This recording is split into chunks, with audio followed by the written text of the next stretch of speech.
115쪽에 이제 현명주의가 나옵니다. 조문을 볼게요. 114조 제1항.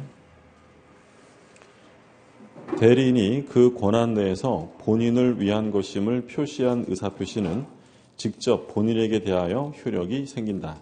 그러니까 일단 확인하실 점은 권한 내에서라고 되어 있어요. 만약에 권한을 넘어가면 그건 무권들이 문제가 생기는 거고, 그리고 본인을 위한 것임을 표시한다. 이걸 우리가 줄여서 현명이라고 불러요. 자기 법률행위가 아니라 본인을 위한 것이라는 걸 표시하면, 자, 그 효과는 본인에게 생기는데 직접이라고 되어 있죠.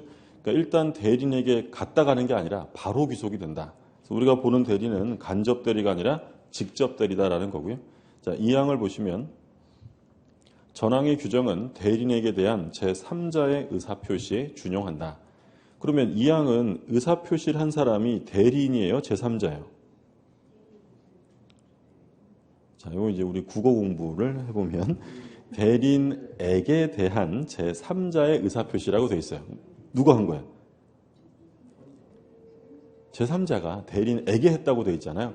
그러면 이건 무슨 대리예요?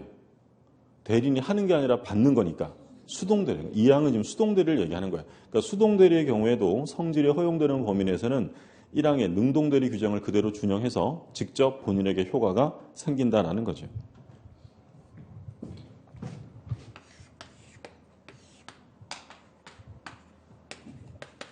갑이 본인이고 을이 대리인인데, 이 대리인이 대리행위를 할 때는 자기 이름으로 하지 말고 현명을 해야 한다라는 거예요. 현명. 그러니까 이 현명이라는 것은 뭘 말하냐면 현명이란 본인을 위해서라는 것을 말해요. 근데 여기서 본인을 위해서라는 것은 무슨 본인의 이익을 위해서라는 얘기는 아니죠. 왜냐하면 손해가 될 수도 있으니까 꼭 이익의 문제가 아니라, 여기서 본인을 위해서라는 건 뭘 말하냐면 본인에게 그 효과를, 법률 효과를 귀속시키기 위해서라는 의미로 쓰이는 거예요. 그러면 이 경우에 일반 대리에는 현명주의가 적용되는데, 그러니까 모든 대리에 적용되는 건 아니고요. 현명주의가 적용되지 않는 경우가 있는데, 상행위, 그러니까 대량적으로 반복되는 상행위의 경우에는 일일이 현명주의를 요구하지 않습니다. 뭐 예를 들어 어떤 백화점 가서 물건 사는데 그 판매원이 안녕하세요, 어느 백화점 대리인 누구입니다, 이런 말 안 하잖아요. 상행위는 그걸 요구하지 않고, 그리고 일상가사 대리가 있어요. 일상가사 대리. 이런 경우에는 현명주의가 적용되지 않습니다. 그러니까 일상가사 대리는 우리 시험 범위는 아닌데 개념은 알고 계셔야 돼요. 그러니까 일상적인 가사 생활에 대해서는 서로에게 대리권이 있다는 거예요. 이때 서로는 누구를 말하는 거냐면 부부를 말해요. 그러니까 부부끼리는 서로 일상적인 가사 생활에 대한 대리권이 있는데, 이거 뭐 현명을 하지 않아도 당연히 효력이 있다라는 거죠. 그럼 이 일상가사 대리권이라는 이 대리권은 법정 대리겠어요? 임의 대리예요? 그러니까 이건 만약에 임의 대리면 뭐가 있었던 거예요? 수권인데, 근데 부부끼리는 대리권 수여 안 했어도 다 있는 거예요. 그럼 이게 어디에 정해져 있는 거냐면 법률 규정. 그럼 일상가사 대리권이라는 것은요, 법률혼 부부에게만 인정될까요? 사실혼 부부에게도 인정될까요? 사실혼도 인정이 돼요? 네. 사실혼은 혼인이에요, 아니에요? 이것도 역시 관습법상 혼인이에요. 그러니까 사실혼이라는 것은 혼인의 실체 관계는 모두 갖춰진 거고 뭐만 안 한 거예요. 신고만 안 한 거죠. 뭐 잠깐 동거했다 이런 건 사실혼은 아니에요. 사실혼이라는 것은 혼인의 실체는 갖춰졌지만 신고를 하지 않은 건데, 얘네들도 가사 생활을 할 거 아니에요. 그럼 이 경우에도 서로에게 가사 생활에 대한 대리권이 인정된다라는 거죠.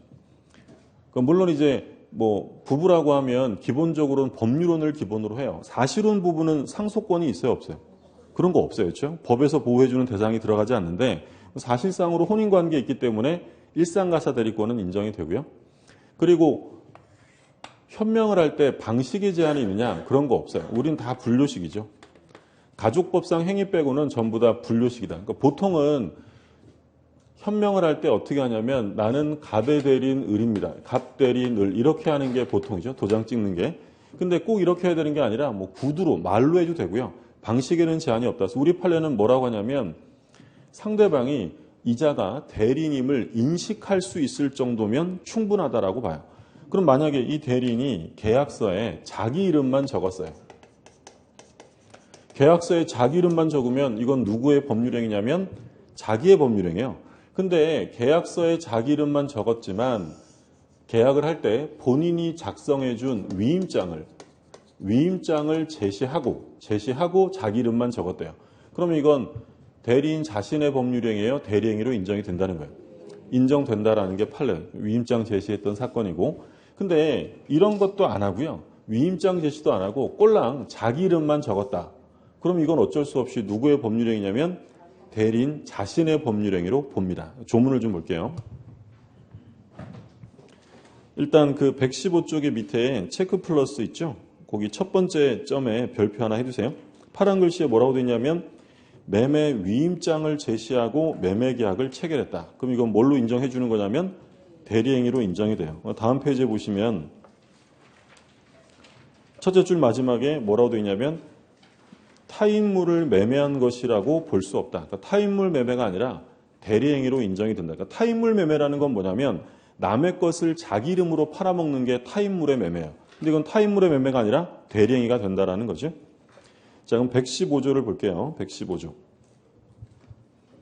대리인이 본인을 위한 것임을 표시하지 아니한 때에는 그 의사표시는 자기를 위한 것으로 본다. 본다에 동그라미 해두시고요. 본다. 근데 단서 조항은 있어요. 그러나 상대방이 대리인으로서 한 것임을 알았거나 알 수 있었을 때에는 전조 제1항의 규정을 준용한다. 그 전조 제1항은 본인에게 직접 효력이 생긴다라는 거죠. 자, 그러면 이 조문을 보면 일단 아무것도 안 하고 자기 이름으로 계약을 했다라고 하면 대리인 자신의 법률행위로 본다라고 돼 있어요. 추정 조항과 간주 조항이 있는데 뭐뭐로 추정한다, 간주한다. 의미는 유사해요. 의미는 유사한데 강도의 차이가 있어요. 추정과 간주 중에 어느 게 훨씬 더 강력한 거냐면 간주예요. 그러니까 추정되는 건 반대 사실만 입증되면 바로 깨져요. 근데 간주되는 것을 깨뜨리려면 소송을 제기해서 판결로서만 깨뜨릴 수 있어요. 이게 훨씬 더 강한 거예요. 근데 우리 민법은 간주 조항을 뭐뭐로 본다라고 표현해요. 그러면 지금 지문에 현명하지 않은 법률행위는 대리인 자신의 법률행위로 추정한다라고 하면 OX예요. 추정한다가 아니라 본다, 간주한다. 우리 시험에 치사하게 한번 현명하지 않은 법률행위는 대리인 자신의 법률행위로 추정한다라고 해서 틀리게 낸 적이 있어요. 추정이 아니라 강력하게 책임을 묻겠다. 간주하는 거죠. 그러면 현명을 안 하고 매매 계약을 한 다음에 나중에 현명 안 한 이 매매 계약은 나의 착오였으니까 취소할게 라는 거 인정해 줄 거야, 안 해줄 거야? 안 해준다는 거예요. 책임을 강력하게 묻는 거니까 착오 취소에 관한 규정이 인정되지 않는다라고 보고요.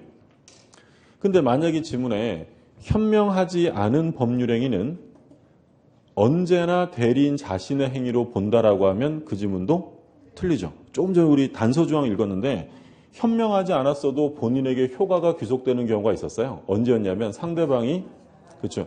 얘가 대리인임을 알았거나 또는 알 수 있었다면 효과는 본인에게 직접 귀속되어집니다.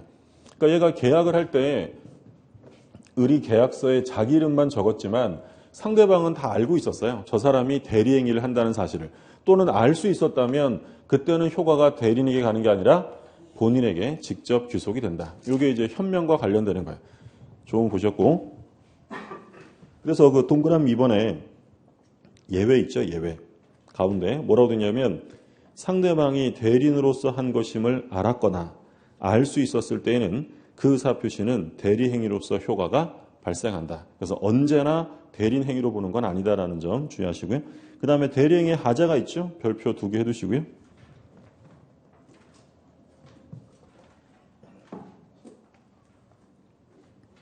자, 조문을 볼게요. 116조 제1항. 의사표시의 효력이 의사의 흠결, 사기 강박 또는 어느 사정을 알았거나 과실로 알지 못한 것으로 인하여 영향을 받을 경우에 그 사실의 유무는 대리인을 표준하여 결정한다. 아까 우리가 잠깐 사자랑 비교하면서 얘기했던 건데 대리에서 의사결정을 대리인이 하기 때문에 의사표시의 흠결이나 하자는 전부 다 누가 기준이 되는 게 원칙이냐면 대리인이에요. 대리인.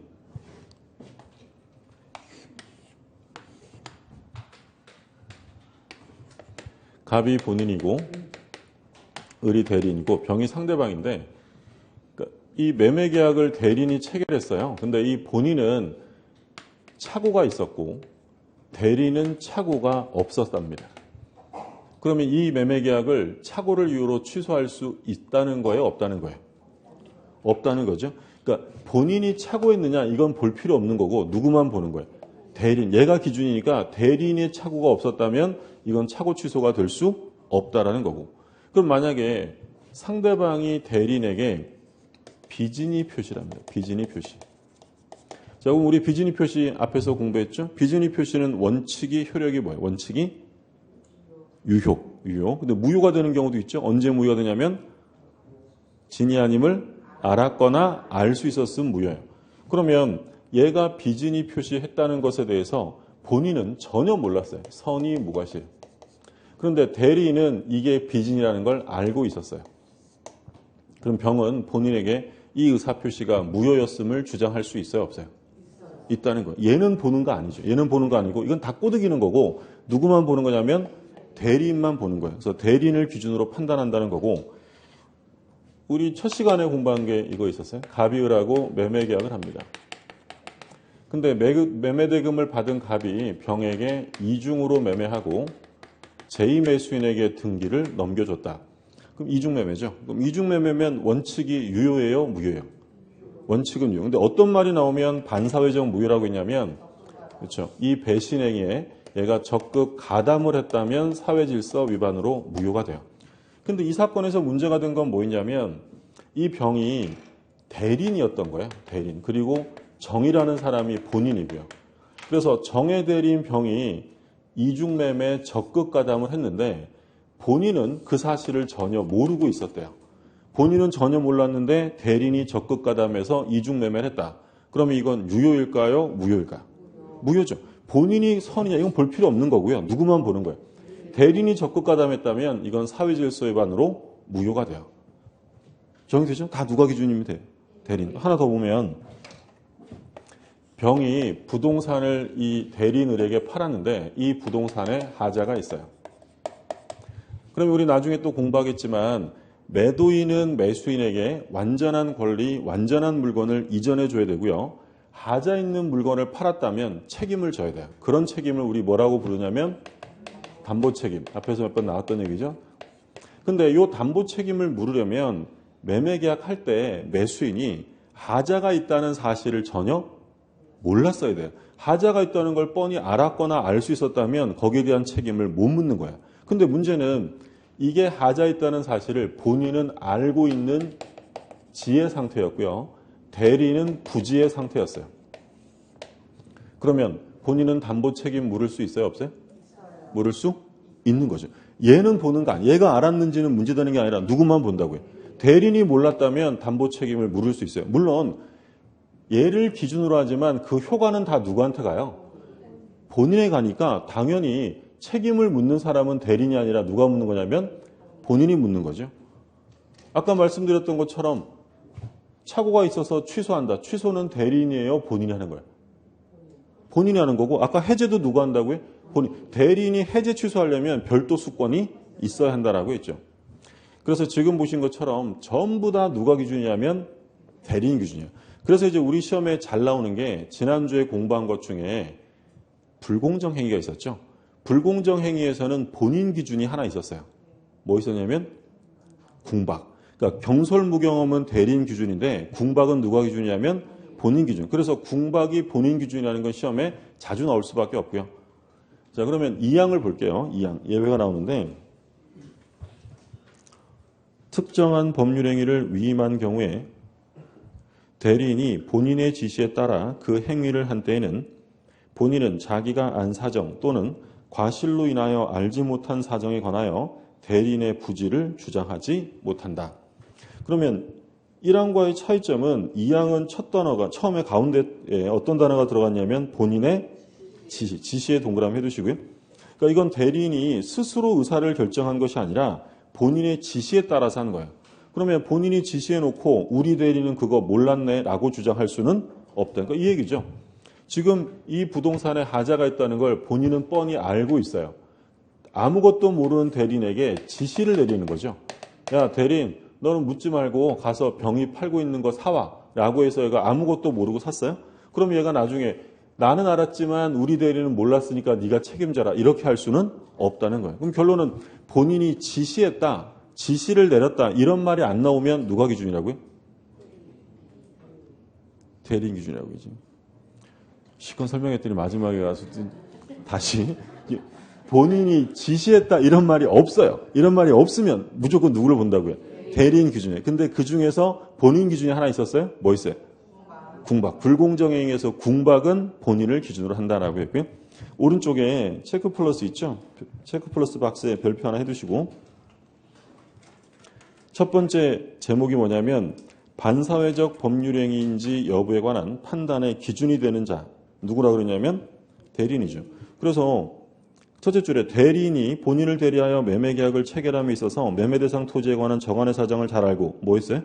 배임행위에 가담했어요. 적극 가담한 거죠. 가담했다. 그럼 누가 기준이냐면 대리인 기준이죠.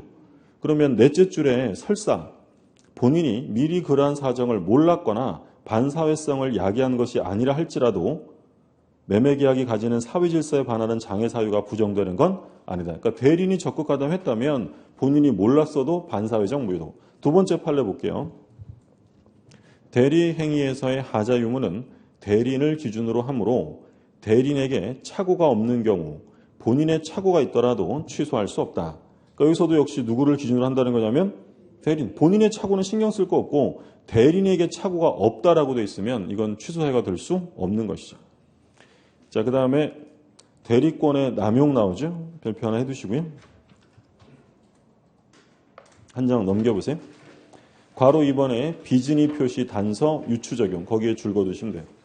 그러니까 대리권이 남용되었다라고 하는 것은 뭘 적용하냐면 비진이 표시. 자, 그럼 남용에 대한 개념을 좀 볼게요. 한 장 앞에 다시 오셔서 117쪽에 뭐 대리인이 계약금을 횡령할 의사로 계약을 한 경우와 같이 이건 예를 든 거고 그 다음부터 줄 거두시면 돼요. 대리인이 둘 끝에서 셋째 줄 마지막이죠. 대리인이 본인의 이익이나 의사에 반하여 자기 또는 제3자 이익을 위한 배임적 행위를 하는 것을 대리권의 남용이라 한다. 그러니까 대리권의 남용이라는 것은 자기나 제3자 이득을 위해서 배임적 행위를 하는 것을 대리권의 남용이다라고 불러요. 그럼 이렇게 남용되면 대리권이 있는 거예요, 없는 거예요? 있는 거. 있는 거니까 남용을 하는 거예요. 그러면 원칙은 대리권이 있으니까 그 효과는 누구한테 가는 거냐면 본인에게 가는 건데 본인에게 언제나 책임을 묻는 것은 가혹하니까 뭘 적용하냐면 비진이 단서. 우리 좀 전에 비진이 단서 봤잖아요. 비진이 단서는 뭐라고 돼 있어요? 원칙은 유효인데 알았거나 알 수 있어 무효. 그걸 갖다 쓰겠다는 거죠.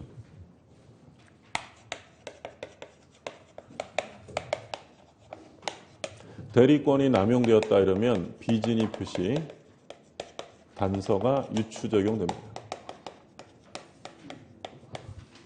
그러니까 이런 거죠. 갑이라는 사람이 본인이에요. 본인.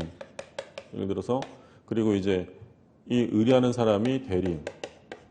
그러니까 이 갑이 대리인한테 야 대리인 내 아파트 좀 팔아줘라고 대리권을 수여했어요. 그래서 의리 A한테 이거를 팔았다. 상대방이죠. 그러면 이 을은 대금을 수령할 권한이 있어요? 없어요? 매매계약에 대리권이 있으면 대금 수령 권한이 있죠. 근데 얘가 돈을 A한테 받아서 본인 준 게 아니고 들고 뛰었어요. 처음부터 이번엔 돈 받으면 도망가야지 이렇게 생각을 한 거예요. 그러면 이 본인은 원칙적으로 책임을 안 져도 돼요? 책임져야 돼요? 책임져야죠. 내가 대리권 줬고 내 대리인이 사고 친 거를 얘가 책임 못 지겠다고 할 수는 없기 때문에 등기 달라고 하면 줘야 돼요. 근데 언제나 책임을 지라고 하면 얘도 좀 딱하니까 비진이 단서를 유추 적용해서 이 상대방이 이자가 하는 행위가 대리권 남용, 정상적 행위가 아니라는 사실을 알았거나 알 수 있었다면 그 책임을 얘한테 물을 수 없다. 그게 비진이 단서 유추 적용설이고요. 그러니까 이 대표적인 사건은 예전에 80년대 초반에 그 명성그룹 사건이 있었어요. 명성그룹 김철호 회장 사건입니다. 이 김 회장이 본인은 은행이었어요. 상업은행 회화동지점이었는데 여기 이제 은행 직원이었고 돈 좀 끌어모아 달라. 내 나중에 크게 한 방 쏴줄게. 그래서 이제 이 을이 입금을 받아요. 입금을 받아서 은행으로 넣은 게 아니라 요 김 회장에게 빼돌린 거죠. 제3자 이익을 위한 배임적 행위를 했어요. 여러 고객에게 돈을 받았고 이때 뭐 80년대 초반이었는데 천억이 넘는 돈이어서 사회적으로 굉장히 시끄러웠죠. 그러면 지금 이 은행은 원칙적으로 책임을 안 져도 돼요? 지는 게 원칙이에요? 져야죠. 내 직원이 입금 받아서 도망갔다고 은행이 나몰라라 할 수 없잖아요. 책임지는 게 원칙이에요. 근데 이 사건 재판 도중에 어떤 사실이 밝혀졌냐면 이 을이 빠른 시간 안에 돈을 끌어모아야 되니까 자기한테 와서 입금을 하면 시중금리의 3배를 보장해 줍니다. 지금은 뭐 3배라고 해봐야 큰 차이 없지만 80년대는 금리가 굉장히 높았잖아요. 3배라고 하면 엄청난 거예요. 그리고 아무나 받으면 걸리니까 암호를 대고 받는 거예요. 그러니까 아무나 받는 게 아니라 고구마, 감자 이런 돈을 이렇게 해야 되는 거죠. 이렇게 암호를 제시하는 사람 거만 받고 그리고 걸리면 안 되니까 통장을 전부 다 수기식으로 작성해요. 기계식으로 하지 않고 손으로 일일이 다 써주는 거죠. 첫 거래 감사합니다부터 얼마 입금 다 써준 거예요. 그리고 이 사람들은 예외 없이 다 사채업자들이었어요. 그럼 사채업자들한테 시중금리를 3배 보장해주고 암호를 대고 입금을 받고 통장을 수기식으로 작성해 왔다면 이 사람들은 은행에게 책임을 물을 수 없다라는 게 판례예요. 왜 물을 수 없다는 거예요? 얘 행위가 정상적 행위가 아니라는 사실을 알았거나 최소한 알 수 있었다는 거예요. 이런 경우에는 책임을 물을 수 없다. 그래서 대리권 남용 이 말 나오면 비진이 단서 같이 떠올라야 돼요. 가끔 출제되는 질문이고. 근데 그 지문에 대리권 남용의 경우 비진이 단서를 유추 적용한다 이렇게 짧게 나올 때도 있지만 대리권 남용을 풀어서 쭉 써주는 경우도 생겨요. 그러니까 예를 들어 지문에 뭐라고 되냐면 대리인이 자신이나 제3자의 이익을 위하여 배임적 행위를 한 경우 이걸 줄여서 뭐라고 하는 거예요? 남용이에요. 이런 경우에는 비진이 단서를 유추 적용합니다. 그 얘기고. 자, 그 다음에 이제 밑에 보면 대리인의 능력 별표 하나 해두시고요. 별표한 거 위주로 공부하라고 해놓고 다 별표하고 있죠. 민법이 그래요. 민법이 대부분 다 여기저기서 한두 문제씩 나와서 조문을 볼게요. 117조. 대리는 행위능력자임을 요하지 아니한다. 그러니까 대리는 행위능력이 요구되지 않으니까 제한능력자라도 상관없다는 거예요. 미성년자 이런 사람 상관없이 한다는 거죠. 근데 의사결정을 누가 한다고 그랬죠? 대리인이에요. 대리. 그러니까 행위능력은 없어도 되지만 의사결정은 해야 되니까 뭐는 있어야 돼요? 의사능력. 그래서 동그라미 1번에 넷째 줄에 줄 그어두세요. 대리인은 적어도 의사능력은 가지고 있어야 한다. 대리인이 의사 무능력자인 경우 그가 행한 법률행위는 무효가 된다. 줄 그어두시고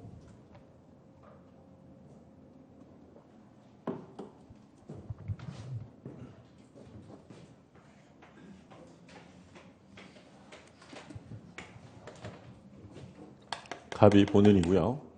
자, 대리권을 수여한다. 수권 행위를 통해서 을을 대리인으로 선임을 했는데 얘가 18살의 미성년자입니다. 그래서 이제 대리권을 수여받아서 이 을이 갑의 부동산을 파는 매매 계약을 합니다. 자, 그러면 이 효과는 본인에게 귀속이 되는데 이 을이 나중에 사실은 제가 미성년자입니다 라고 하면서 이 매매 계약을 제한 능력을 이유로 취소할 수 있느냐? 할 수 있어요? 없어요? 없죠. 그러니까 원래는 제한 능력자는 취소할 수 있는데 얘는 왜 못하냐면 지금 우리가 방금 읽은 117조 때문이에요. 그러니까 대리 행위를 하는 경우에는 제한 능력자라 하더라도 완전히 유효한 행위를 할 수 있다는 거예요. 그러면 이때 본인이 우리 대리인이 제한 능력자야. 이 계약은 취소할게 라고 본인이 취소하는 거 될까 안 될까요? 당연히 안 되겠죠. 누구도 할 수 없는 거예요. 그러니까 대리인이 제한 능력자라 하더라도 대리 행위를 했다면 어느 누구도 취소할 수 없다. 완전히 유효한 행위가 되는 거예요. 근데 그래서 오해하시면 안 되는 건 얘가 갑의 대리인 을이 자기 소유의 아파트가 하나 있었어요. 자기 소유 아파트를 A에게 파는 매매 계약을 합니다.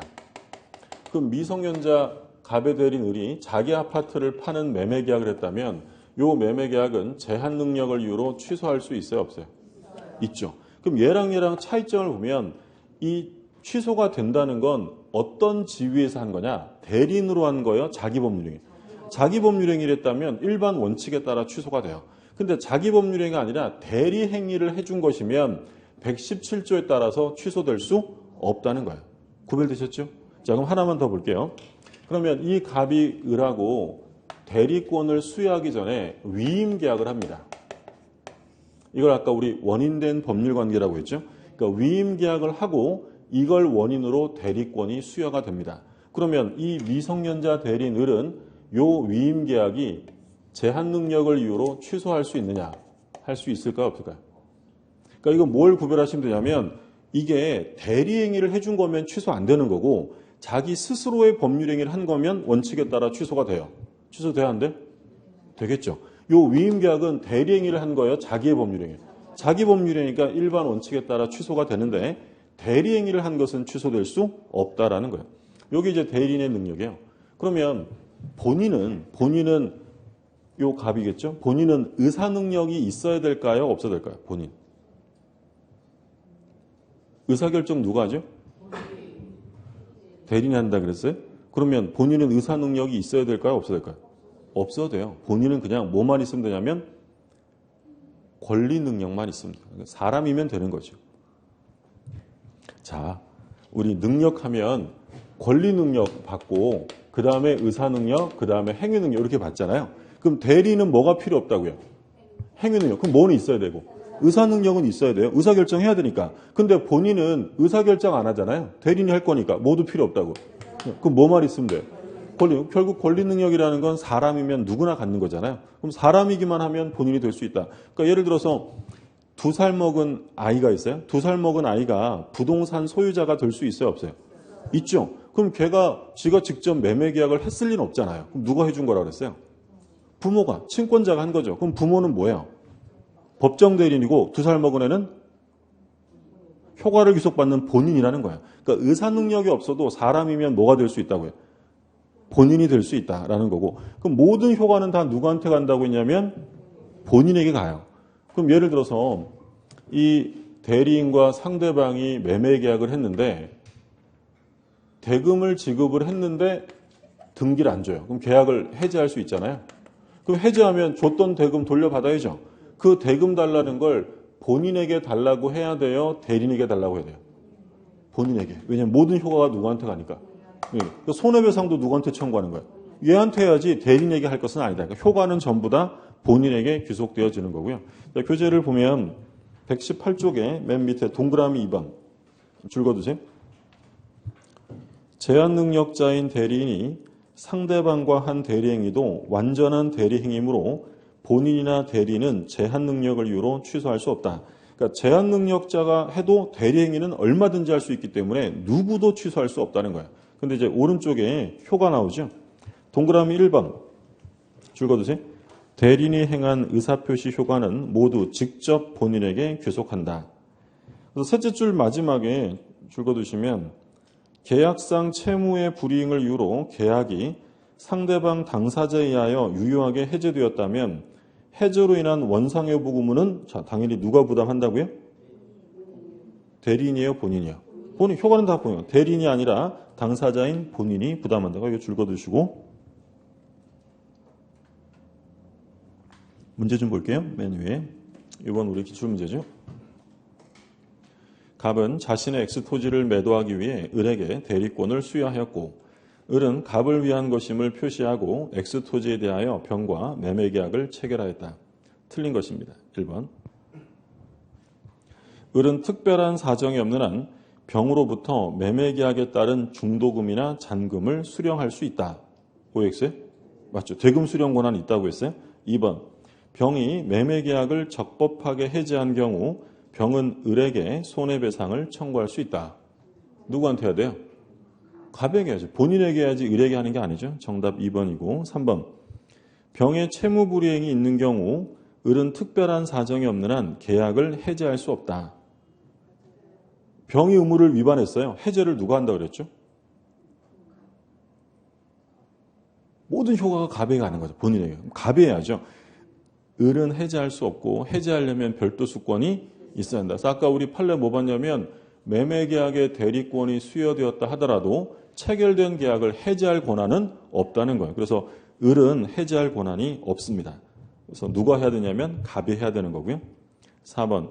병이 매매계약을 적법하게 해제한 경우 그 해제로 인한 원상회복 의무는 갑과 병이 부담한다. OX? 맞죠? 뭐라고 하면 틀려요? 을과 병이 부담한다라고 하면 틀려요. 본인의 가니까 갑과 병이 부담하는 거고. 5번. 만약 갑이 매매계약의 체결과 이행에 관하여 포괄적 대리권을 수여한 경우 을은 특별한 사정이 없는 한 약정된 매매대금 지급기일을 연기해 줄 권한도 가진다. 맞죠? 연기 나오려면 앞에 뭐가 나와야 한다고 했어요? 포괄적 대리권. 포괄적 대리권 수요가 있으면 연기해 줄 권한이 있다. 자, 다음 페이지. 2번에 본인의 능력인데 둘째 줄 가운데에 줄 그어두세요. 본인은 행위 능력은 물론 의사 능력도 필요하지 않으며 법률 효과를 귀속받기 위한 권리 능력만 있으면 된다. 그러니까 대리는 행위 능력은 필요 없지만 뭐는 있어야 돼요? 의사 능력. 근데 본인은 그런 거 필요 없고 권리 능력만 있으면 효과만 귀속받을 수 있으면 된다라는 거죠. 자, 그다음에 이제 복대리가 나오죠. 동그라미 1번에 줄 그어두세요. 복대리는 대리인이 자기의 이름으로 선임한 자이다. 누구 이름이냐면 자기 이름. 그러니까 현명하는 게 아니라 자기 이름으로 하는 거예요. 자신의 이름으로 선임하므로 대리인의 복대리인 선임행위는 대리행위가 아니다. 자기 행위라는 거죠. 2번도 줄 그어두세요. 복대리는 본인의 대리인이지 대리인의 대리인이 아니다.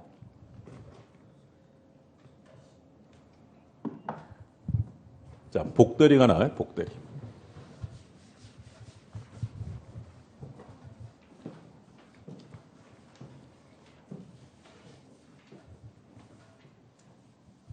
일단 복대리가 이제 시험에 나오면 기본적으로 정의, 의미에 대해서 물어보고 그리고 선임과 책임을 물어보는데 일단 복대리란 뭘 복대리라고 하냐면 대리인이 자신의 이름으로 자기 이름으로 선임한 누구냐면 본인의 대리인을 말합니다. 이게 이제 복대리의 정의예요. 그러니까 그림으로 보면 이렇게 될 거예요. 갑이 있고 을이 있고 을이 이제 대리인인데 대리인이 병이라는 사람을 자기가 선임을 했다. 얘가 이제 바로 복대리인이 되는 거예요. A와 법률행위를 하면 효과는 누구한테 가느냐? 대리인이 가요? 본인에 가요? 본인. 그러니까 뭐 쉽게 생각하면 예를 들어 제가 갑인데요. 요즘에 소송이 하나 생겨서 소송 대리인을 선임했어요. 변호사겠죠. 변호사를 소송 대리인으로 선임했는데 제가 선임한 이 변호사가 요즘에 너무 바쁘니까 얘가 이 사건을 자기 후배 변호사에게 떼줘요. 그러면 이 후배 변호사를 뭐라고 하는 거냐면 복대리인이라고 하는 거예요. 그러면 이 대리인이 복대리인 선임해서 얘가 소송을 수행합니다. 얘랑. 그러면 이 승패소의 효과는 당연히 누구한테 가는 거예요? 본인에 가는 거죠. 누구 대리인이니까? 본인의 대리니까. 그럼 여기서 정의에서는 조심하실 점이 대리인이 누구 이름으로 하냐면 자신의 이름. 그러니까 현명하는 게 아니에요. 그러면 자기 이름으로 선임을 했다. 그러면 이 선임행위의 법적 성질을 본다면 선임행위는 대리행위라는 거예요? 자기행위라는 거예요? 자기행위죠. 우리가 좀 전에 대리가 되려면 뭘 해야 대리라고 했죠? 현명을 해야 돼요. 자기 이름으로 법률행위라면 그건 뭘로 보냐면 자기 법률행위로 보는 거예요. 그럼 현명을 하지 않고 자기 이름으로 선임하는 거니까 대리인이 복대리인을 선임하는 이 행위는 자기 스스로의 법률행위지 본인을 대리해서 선임하는 게 아니다. 우리 시험에 한번 뭐라고 나왔냐면 복대리인이란 대리인의 대리행위로서 선임된 자를 말한다. 오해했어요. 대리인의 대리행위로 선임된 자를 말한다라고 하면 틀려요. 대리행위로 선임되는 게 아니라 대리인 자기 행위로서 선임되는 자가 바로 복대리고요. 그러니까 용어 조심하실 게 뭐 현명하지 않았다 또는 복대리란 대리인이 본인의 이름으로라고 하면 돼야 안 돼? 본인 이름이 아니라 누구 이름이라고요? 자기 자신의 이름이죠. 그러니까 대리에서는 본인이라고 하면 항상 이 맨 위에 있는 애를 말하는 거고 자기는 요 을을 말하는 거예요. 그러니까 국어적으로 자기를 지칭할 때 뭐라고도 불러요? 본인은 이런 말 쓰잖아요. 가끔 질문하세요. 자기 이름이나 자기 본인의 이름이랑 뭐가 다르냐? 여기서 본인은 우리가 말하는 스스로를 가리키는 게 아니라 누구를 말하는 거냐면 갑을 말하는 거니까 본인의 이름이라고 쓰면 안 돼요. 누구 이름으로 해야 돼요? 자기 이름으로 선임을 해야 되고 그러면 요 을은 임의 대리인일 수도 있고 법정 대리인일 수도 있을 거야. 그럼 법정 대리인이 복 대리인을 선임해요. 법정 대리인이 복 대리인을 선임하면 이 복 대리인은 임의 대리일까요? 법정 대리일까요? 얘가 얘를 뭐 한다고요? 선임하는 거예요. 그러면 얘는 선임되어진 사람이니까 무슨 대리가 될 수밖에 없어요? 임의 대리죠. 복 대리는 언제나 임의 대리예요. 그러니까 복 대리는 법으로 정해지는 게 아니라 대리인의 선임으로 만들어지는 사람이니까 얘는 언제나 임의 대리가 되고요. 그리고 또 가끔 뭐 대리인의 대리인이다 이런 말 나오는 경우가 있는데요. 대리인의 대리인 이런 건 있을 수 없습니다. 다 누구 대리인이라고요? 본인의 대리인이다. 그러면 요 복대리인의 지위와 권한을 보면 이 복대리인의 지위와 권한은 대리인의 대리권의 존재와 범위에 의존한다 이런 말을 써요. 그러니까 대리인의 대리권의 존재와 범위에 의존한다. 그러니까 이 복대리인은 누가 선임한 거냐면 대리인이 선임을 한 거예요. 죄송합니다.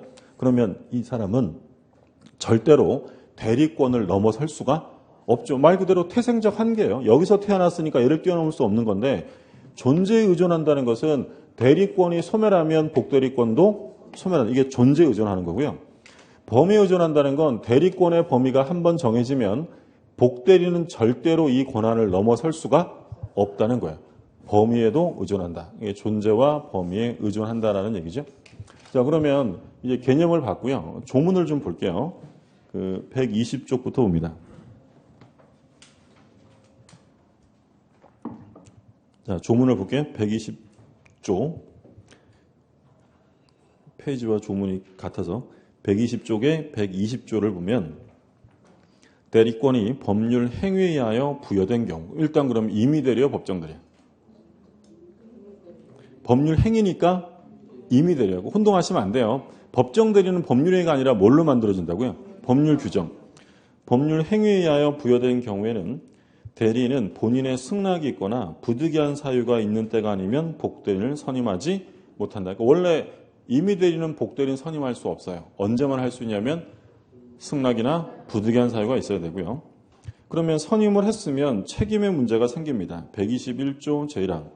전조의 규정에 의하여 대리인이 복대리인을 선임한 때, 그러니까 승낙이나 부득이한 사유가 있어서 선임한 때 본인에게 대하여 그 선임 감독에 관한 책임이 있다.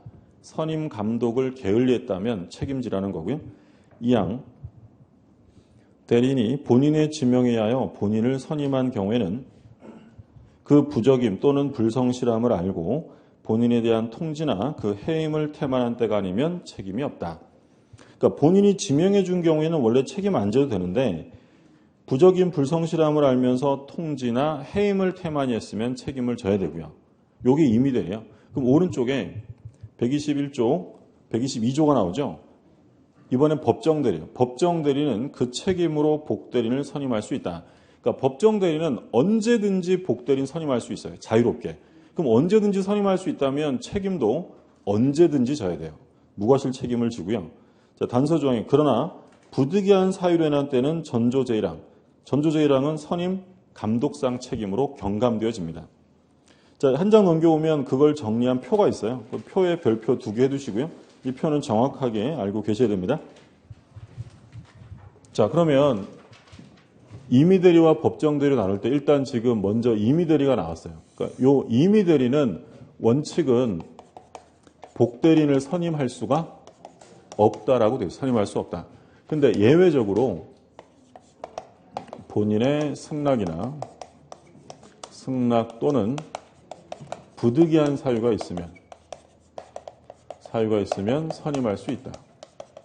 이렇게 되어 있어요. 그러면 이제 승낙을 얻었거나 부득이한 사유가 있어서 선임을 했으면 책임의 문제가 발생이 돼요. 자기가 할 일을 다른 사람 시켰는데 다른 사람이 사고 쳤다는 거예요. 그럼 이 책임은 어느 정도냐면 선임 감독상의 책임이에요. 근데 여기서 이제 생략, 과실이란 말은 생략돼요. 선임 감독상의 과실 책임. 그러니까 무조건 지라는 게 아니라 선임을 하고 감독하는데 뭐가 있었으면, 그렇죠. 고의는 말할 것도 없고 과실이 있었다면 책임을 져야 돼요. 근데 본인이 지명을 해준 사람을 선임했다. 이런 경우에는 책임지지 않습니다. 근데 아무리 본인이 지명을 했다 하더라도 불성실, 부적임함을 알면서 뭘 안 했냐면 통지나 해임을 태만히 했다면 그때는 책임을 져야 한다. 이게 이제 임의대리에 관한 내용이에요. 그럼 차례대로 좀 볼게요. 그러니까 원래 이 사람이 임의대리인이면 복대리인 선임할 수 없어요. 자기 일은 자기가 해야죠. 근데 언제 할 수 있냐면 본인의 승낙이나 부득이한 사유가 있으면 돼요. 둘 다 받아야 돼요? 하나면 돼요? 하나면 돼요? 그러니까 승낙이나 또는 이렇게 들어가야 옳은 지문이지 승낙과, 승낙 및 이름 다 틀리는 거예요? 우리 시험에 한번 뭐라고 나왔냐면 임의대리는 본인의 승낙이 있는 경우에 하나여 복대리인을 선임할 수 있다. OX에. 승낙이 있는 경우에 하나는 게 아니라 승낙이 없어도 뭐가 있으면 부득이한 사유가 있으면 선임할 수 있다는 거예요. 근데 승낙이나 부득이한 사유가 있어서 선임을 했는데 이 복대리인이 다른 사람과 법률행위를 하면서 또는 사고를 친 거예요. 그러면 자기가 안 하는 바람에 얘가 사고 친 거니까 의리 누구에게 배상하라는 거예요? 얘한테 책임을 지라는 거예요. 근데 무조건 지라는 게 아니라 선임하고 감독하는 데 있어서 뭐가 있었다면? 고의나 과실이 있었다면. 그럼 얘가 선임 감독에 있어서 전혀 부주의함이 없었다면 책임을 져야 안 져요? 안 지는 거죠. 무슨 말씀인지 드셨죠? 예. 얘가 복대리인을 하나 선임하려고 하는데 재산상의 업무를 다룰 사람에 선임을 하는 거예요. 근데 그럼 얘가 재산상의 업무를 잘 수행할 수 있을지 선임하기 전에 꼼꼼하게 조사하고 알아보고 이래야 되는데 선임할 때 얼굴 보더니 아 인상이 참 좋으셔 이러면서 그냥 선임을 한 거예요. 근데 선임하고 봤더니 다른 범죄도 아니고 재산범죄가 횡령죄가 전과 5범이었어요. 근데 그것도 안 알아보고 선임한 거예요? 그러니까 결국 6범이 돼버렸겠죠. 그러면 얘가 얘한테 책임져야 안 져도 돼요? 져야 되는 거죠. 근데 얘를 선임하고 할 때 다 알아보고 별 문제가 없었고 관리 감독도 잘했는데 사고가 생겼다면 그때는 책임을 질 필요가 없다. 그게 선임 감독상의 책임이에요. 근데 이번에는 본인이 어인, 대리인 병 좀 써보지 난 얘가 마음에 들던데 라고 얘를 뭐 한 거야? 지명을 한 거예요. 그럼 본인이 지명해서 얘를 선임했는데 얘가 사고를 친 거예요. 그럼 본인이 찍은 애가 사고 친 거니까 얘가 책임을 져요? 질 필요 없어요? 질 필요 없어요. 책임 안 집니다. 그런데 지명한 애를 일단 선임하고 봤더니 얘 상태가 영 안 좋아요. 무지하게 불성실하고 부적임자예요. 그럼 어떻게 하라고요? 얼른 일러줘야 되잖아요. 통지하거나 해임을 했어야 되는데 아무것도 안 하는 바람에 사고가 생겼다면 책임을 져요. 통지도 하고 해임도 해요. 하나면 돼요. 하나, 통지나 해임을 태만히 한 경우에 책임을 져야 한다. 예전에 다른 시험에서 본인이 지명을 한 경우에는 불성실 부적임함을 알고 통지와 해임을 태만한 때 하나여 책임을 진다 이렇게 나왔어요. OX에 통지 와가 아니라 통지 나예요. 그렇죠? 와라고 하면 틀려요? 네. 쪼잔하죠? 원래 복공부한 애들이 쪼잔해요. 예. 근데 이게 나냐 와냐에 따라서 이 법률관계가 완전히 달라지죠. 만약에 이런 실제 사건에서 본인이 지명을 해줬는데 선임하고 봤더니 얘가 영 부적임자예요. 근데 얘한테 통지를 했는데 해임을 안 했어요. 통지는 했는데 해임 안 했다. 여기 만약에 조문이 통지 와라고 돼 있으면 책임져야 안 져요?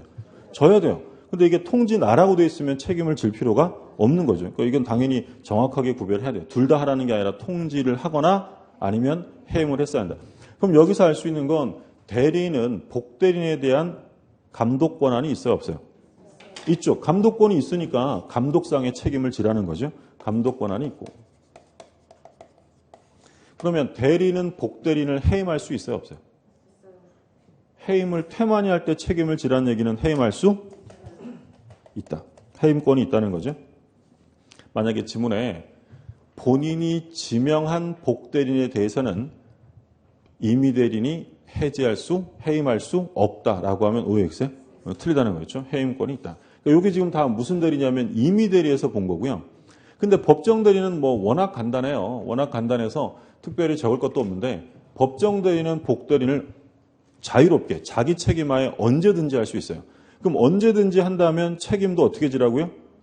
언제든지. 그걸 이제 뭐라고 표현하냐면 뭐라고 써요? 무과실 책임. 그러니까 과실이 없어도 복대리인이 사고 쳤다면 무조건 지라는 거예요. 그게 무과실 책임이고, 그래서 법정 대리는 자유롭게 할 수 있지만 무과실 책임을 집니다. 근데 법정 대리인도 어쩔 수 없이 막 질병 같은 게 생겨서 부득이한 사유 때문에 복대리인 선임했다면 책임을 줄여줘야죠. 그래서 부득이한 사유가 있으면 뭘로 줄어요? 선임 감독상 책임으로 줄어들어요. 임의 대리인 책임으로 줄어드는 거죠. 그래서 법정 대리인은 언제든지 할 수 있고 무과실 책임을 지는데 부득이한 사유가 있으면 선임 감독상 책임으로 경감된다. 자, 그다음에 복대리인 지위 1번에 오른쪽 조그만 글씨 좀 줄거두시면 돼요. 대리권의 존재와 범위에 의존한다. 그래서 대리권이 소멸하면 복대리권도 소멸한다는 거고요.